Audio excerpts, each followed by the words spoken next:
First up, a fairly obvious statement: mid lane is considered as the center of the map. This means that we can move similarly fast to either top lane or bot lane in order to influence the game. Another feature of mid lane is the fact that we're always close to the jungler, which allows us to impact the game even further. Regardless of these benefits, we have to be careful though. Being at the center also attracts a lot of unwanted attention that we have to deal with. Nobody likes that unannounced visit of the enemy Jarvan. But don't worry, we got you covered. Up next, we'll show you how to maneuver in the lane and how to deal with said attention and make sure that you shine as the carrier of your team. Thanks to mid lane being the center of the map, the idea of roaming comes almost natural. Remember that last Aurelion soul who dipped out of lane and just went on to kill your dragon laner? Well, you can be that guy too, and here's how. When playing mid lane, it's very important to take your options into account. What can we do in lane and what can we do outside of it are two important questions that you always have to be asking yourself. Now, imagine you're playing Aurelion Soul into an Orianna. You'll very likely find it troublesome to deal with that Orianna in lane, but what can you really do about it? For now, let's take a quick look at both champion kits. Generally for that, you gotta think about how the matchup is supposed to go from level 1 onwards. If you lose a lot of HP for no reason on level 1, you'll be impaired for the upcoming levels. But keep in mind, the same applies to your enemy. Every single mistake can be punished and create a situation where now you are the one dictating the lane as you've hit level 2 earlier or just have way more resources left at your disposal. This lead will be maintained until you're getting ganked or make your own mistakes. To illustrate this, let's look at a specific example of Orianna versus Aurelion Soul. Aurelion Soul is a super mobile champion that has the ability to impact other lanes with his Comet of Legend ability paired with Star Surge. Additionally to his rather large capabilities of rotating, he's also able to clear waves relatively fast utilizing Star Surge and Celestial Expansion.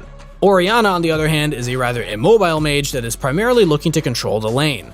The fact that she can make use of her abilities from a safe distance makes it super hard to deal with her. Whenever you're moving too close, you'll get hit with a command attack and dissonance combo, depleting your HP bar. Consequently, you'll have to shift your goals away from killing her in lane to killing other people in other lanes, as she cannot possibly follow us in time. So, coming back to that A-Soul, how did we choose the best available moment to roam away from lane? As a rule of thumb, you want to make sure that you're not losing minions when you're leaving the lane. I mean, you never want to give your opponent stuff for free, right? In short, shove the wave before you roam.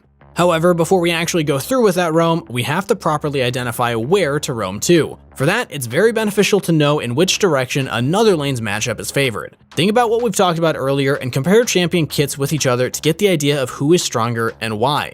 But what if there's nothing to roam to? Well, good question. Even just leaving your lane to vanish into the fog of war creates pressure on other lanes. They have to respect that you've gone missing, and if they don't, then there's always an opportunity for you to strike. Now, let me share a little secret with you.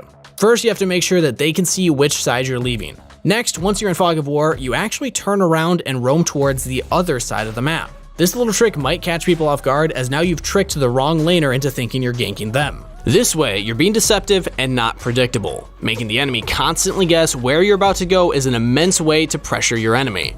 But the best thing about it is that if they mess up once, you might be there to reap the rewards and start your own snowball. Having to constantly think about that is very taxing for the enemy, so make use of it. And keep in mind, if you do get a snowball rolling, this changes completely how the laning phase will play out. We can now play vastly different in lane thanks to the item advantage we got from roaming, making it significantly easier for us to take care of our enemy laner. Since junglers are naturally gravitating towards the mid lane, it's very possible to be drawn into a lot of skirmishes. If you want to have the advantage for those skirmishes, you have to take a look at lane priority. Every jungler loves his mid laner to come for a fight, trust me. But what exactly is lane priority? Lane priority describes the ability to move first to a skirmish in close proximity. Naturally, champions with strong wave clear tend to have a good laning phase and are more than capable of pushing their opponent under tower. This means you have lane priority and can leave your lane to help out your jungler if they need you. Another little trick you can pull here is if you see your jungler fighting, you can actually walk towards them as if you're roaming to help. Then when your lane opponent roams to match, you can instead turn all of your damage and focus to burst them down. Again, this only works if you have the right kit for it, but it's a fun little trick to try.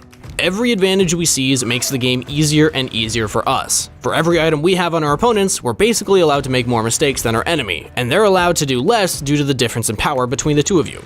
It also feels really satisfying to just run at someone knowing that they can't do anything about it. So now that we've covered a few fake roam options, you want to make sure you're not falling victim to that. Picture this, you're playing against a Zed and you're an Orianna. He leaves towards the river into the Fog of War.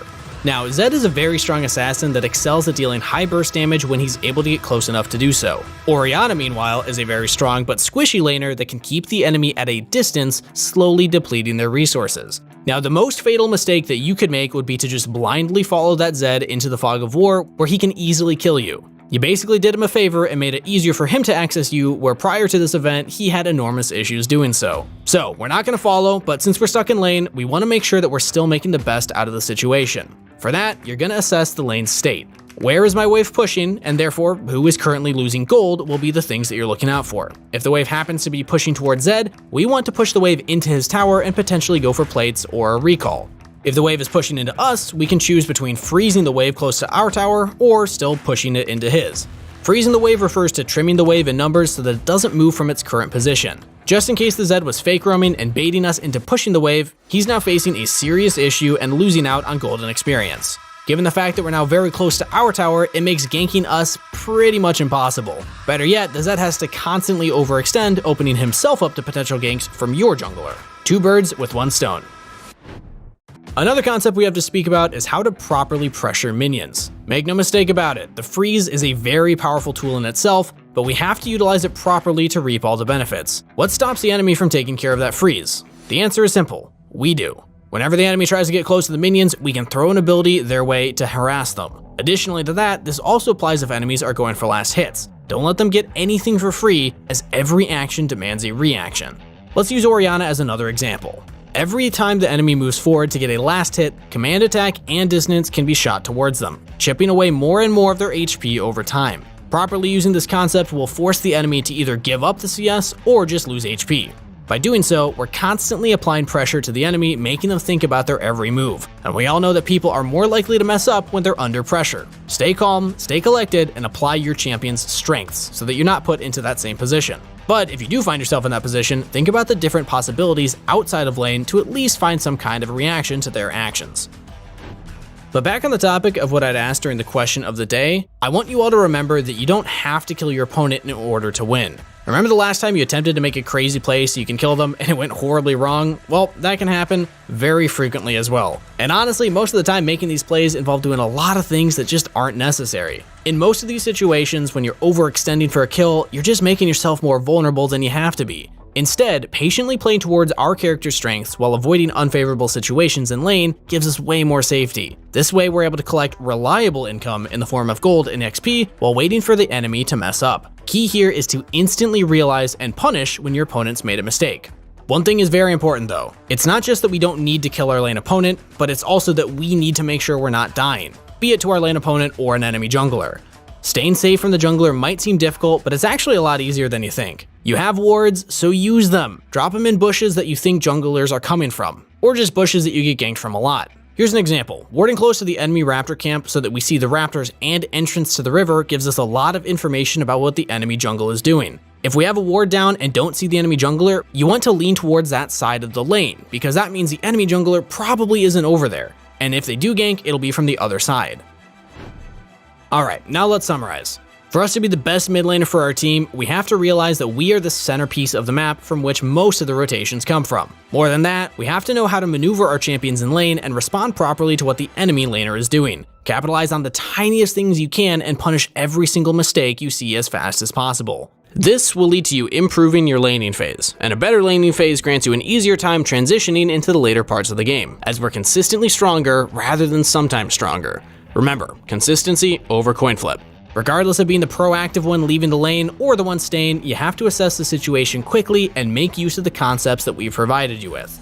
Be aware of what is happening around you and the other lanes. Look for windows to roam and pressure other lanes whenever you can. But don't let yourself get baited into blindly following your laner into the fog of war if you're not the one moving first. You may rather use the wave to build up small advantages, as it's way more consistent than just running around after somebody. Last but not least comes vision that allows us to base our plays on facts rather than expectations. Combining all these concepts and ideas makes us a much more consistent laner that knows how to play from ahead and behind alike.